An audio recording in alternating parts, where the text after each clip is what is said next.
We spent 24 hours around Atlanta, and we have no footage to show for it.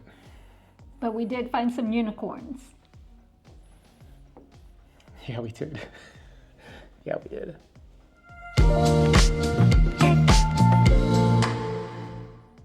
Welcome back to Barrel Man Drinks. I'm Oliver. And I'm Christine.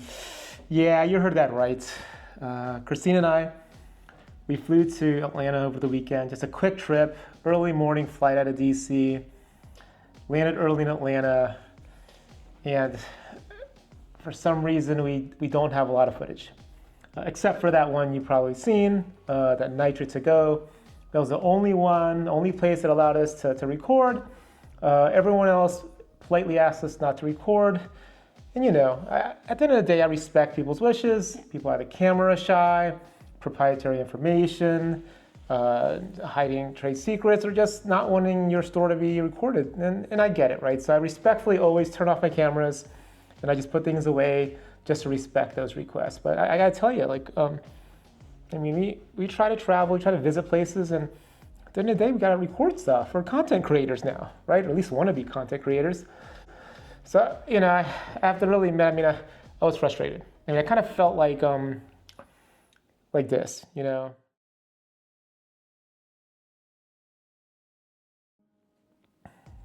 You were upset.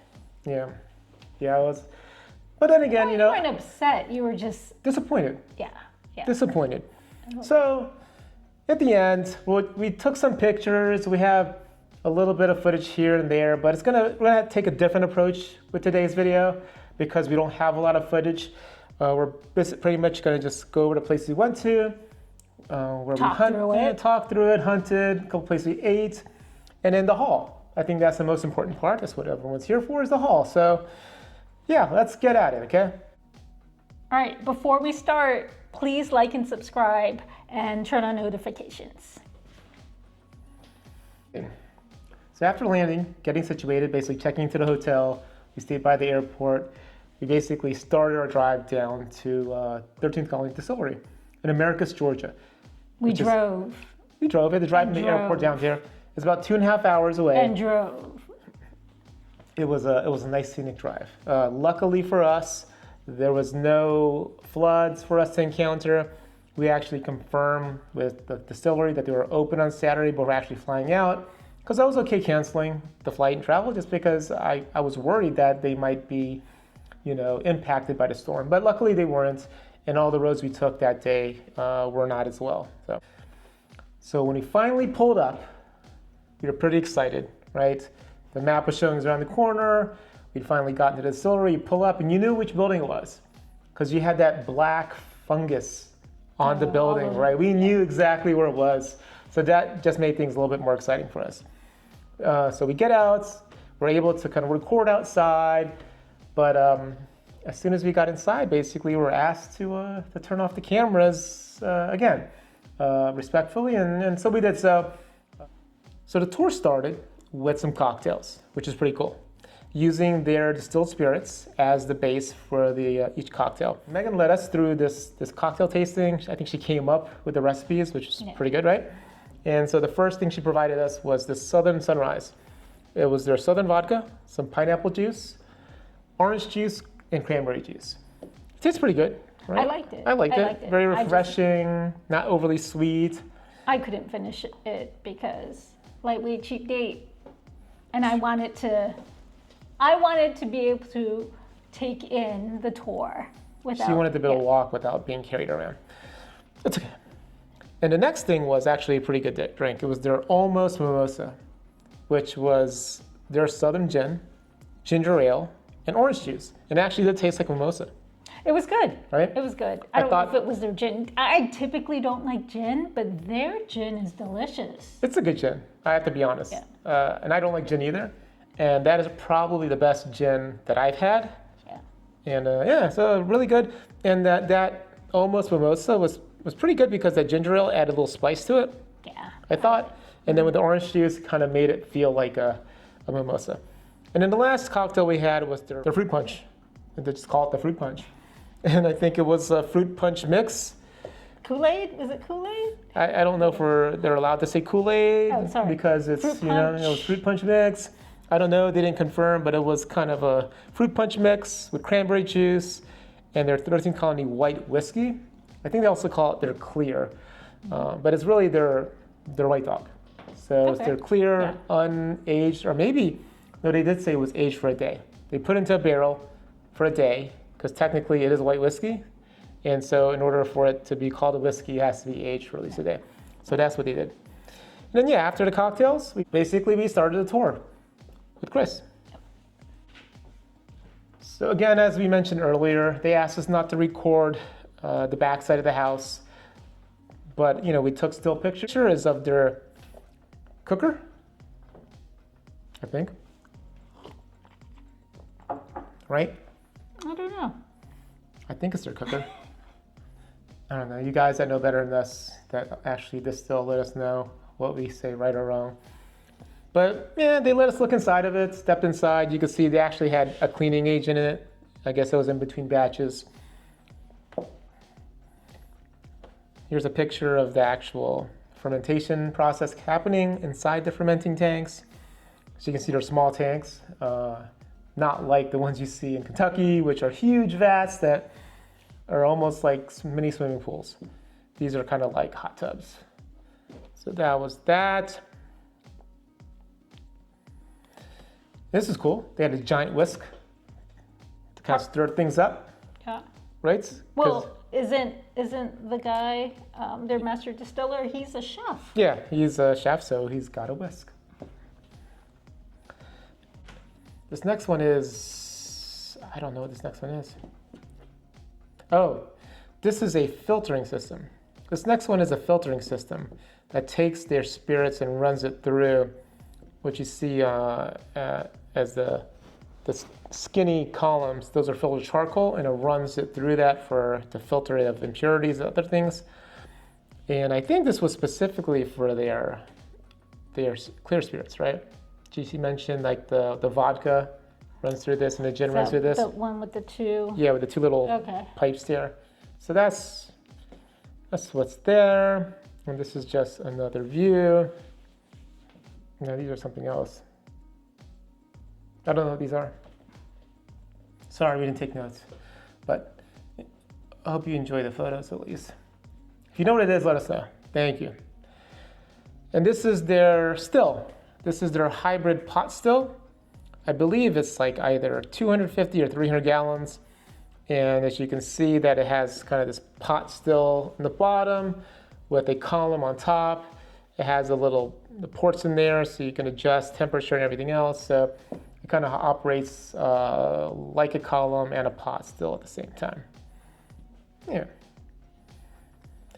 The next shot you see is of their bottling line.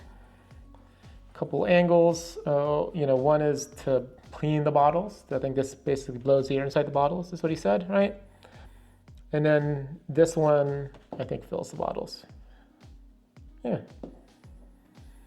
And this last couple sides I think these are actually putting the labels on or something. Well, this one does, yeah. So, and what you don't see in this room is in the corner, there was a bunch of pallets with whiskey I wanted to drink.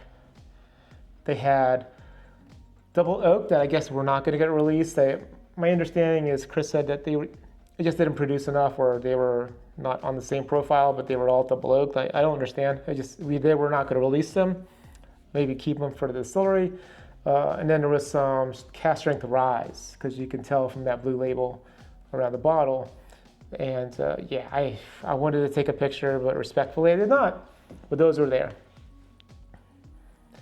And in the next pictures, you'll see they basically store the whiskey for aging, and you see different types of barrels. On that one photo with the whiteboard in the bottom left corner, that signifies a special batch.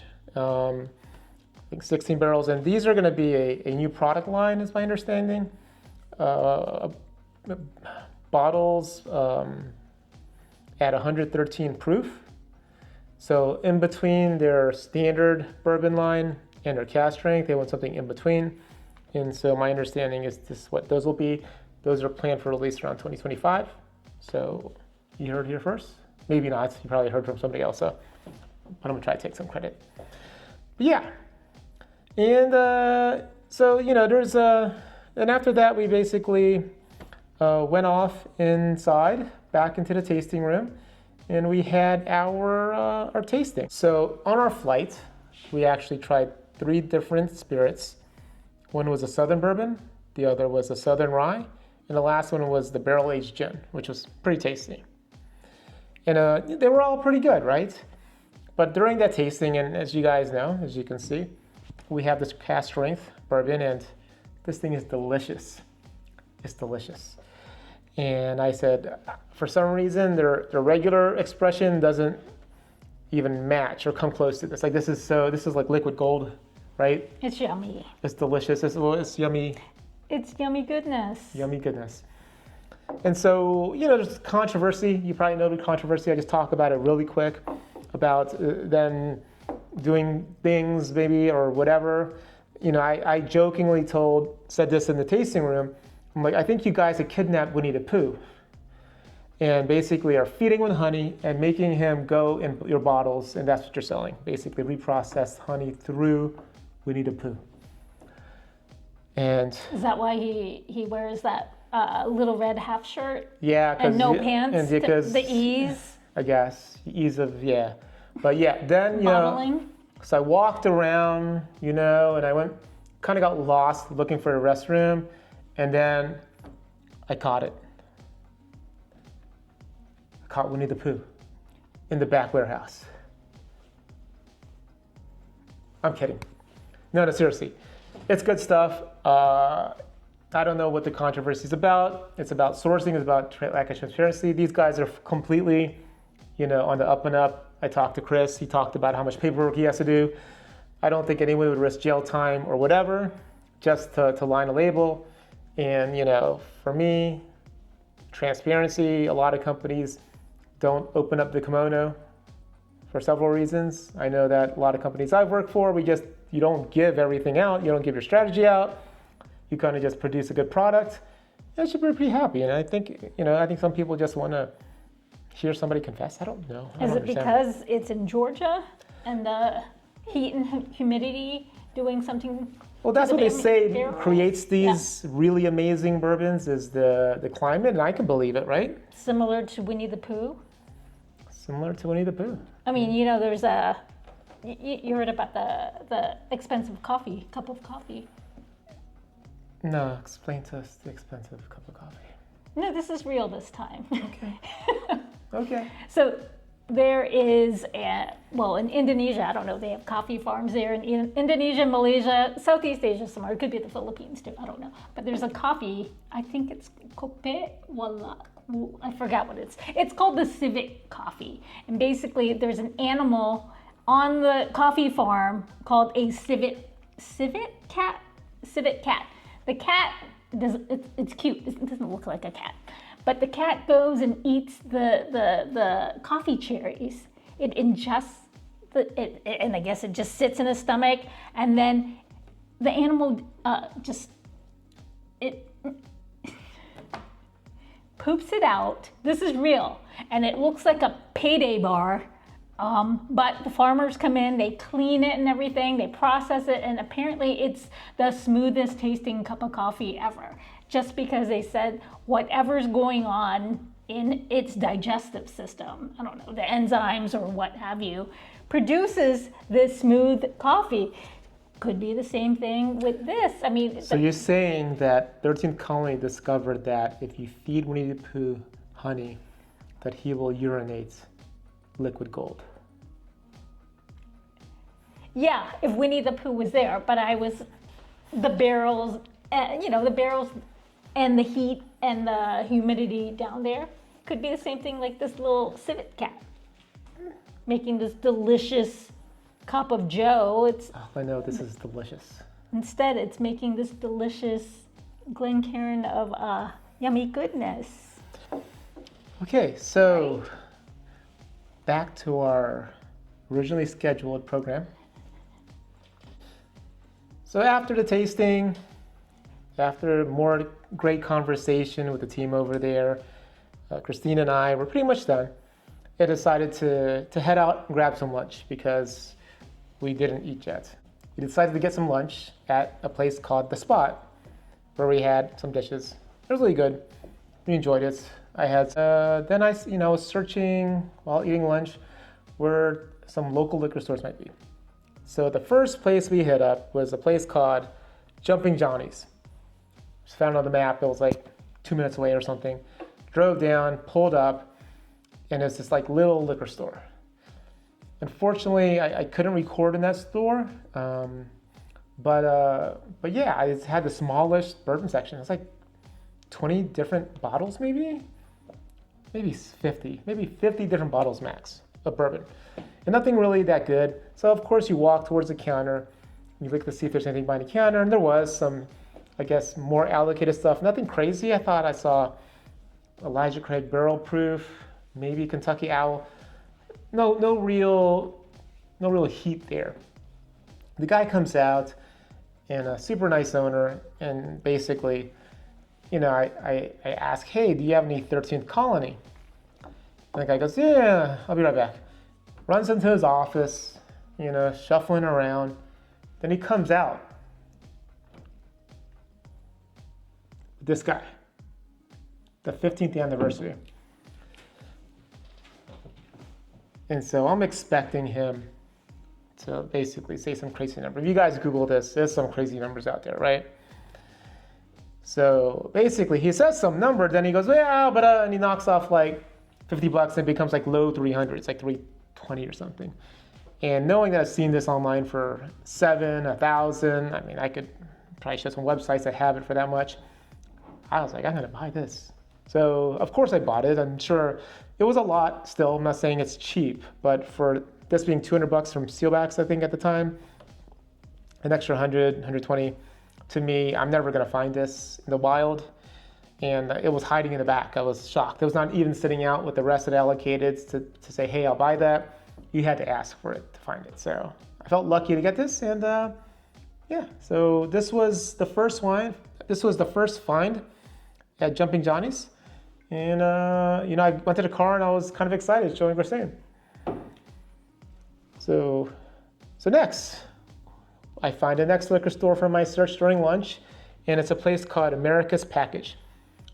And this is a slightly bigger store, probably 4 or 5 times the size, really nice layout, a lot of bourbons, a lot of different kind of bourbons and whiskeys, like a lot of local ones, small distilleries. I was like, oh, this is nice. And then on the back side, they had George C. Stagg, they had a bunch of other highly allocated. So it was gonna be a nice little video to show everybody of like, look at all the stuff they have here. And when I asked the owner, he basically says, no, we don't do that here. And so again, that's why I was kind of disappointed. But I thought, I was like, oh, I get it, I understand. And again, respectfully, I'm like, okay, yes, sir, of course. Turn off the camera. And then I see the George C. Stagg, and there's no price on it. There's prices on other things, but not the George C. Stagg. So I asked him, hey, how much for the Stagg over there? And he goes, I don't know, around 400 or something. And I got excited. For us in our area, I know that maybe SRP is, I don't know, high hundreds maybe, like 150, 170. I have no idea. I've never seen it before.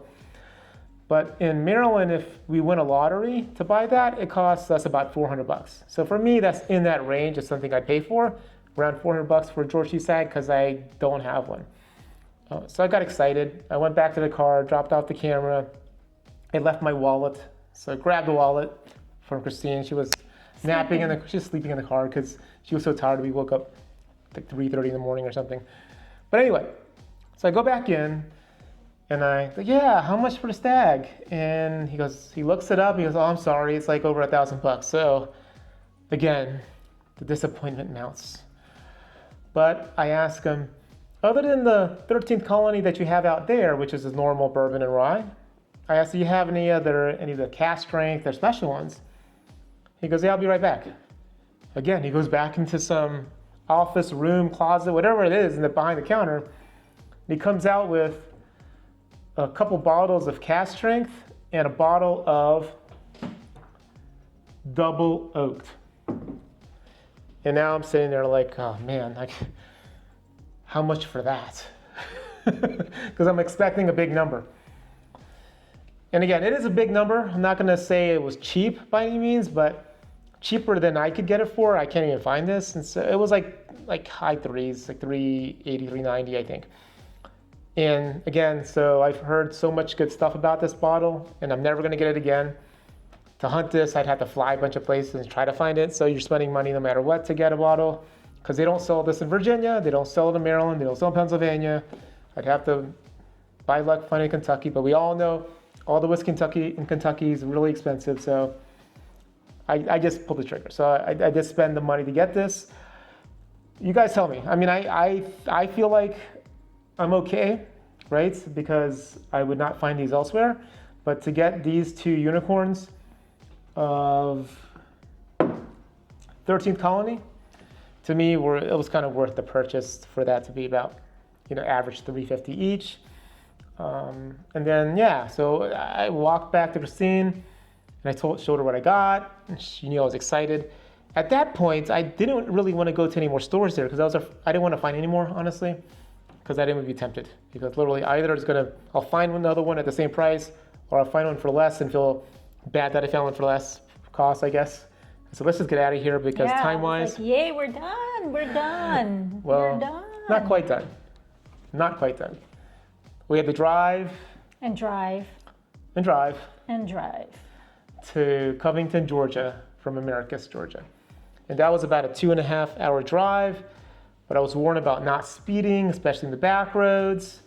So we drove at speed limit, and it took us it just seemed like it was going the normal pace of time, but just because it was not a fast pace and it was just trees, it just seemed like forever. I kept looking at the clock, like we're still only like 2 hours away. We're still only like an hour and a half away. It was like forever.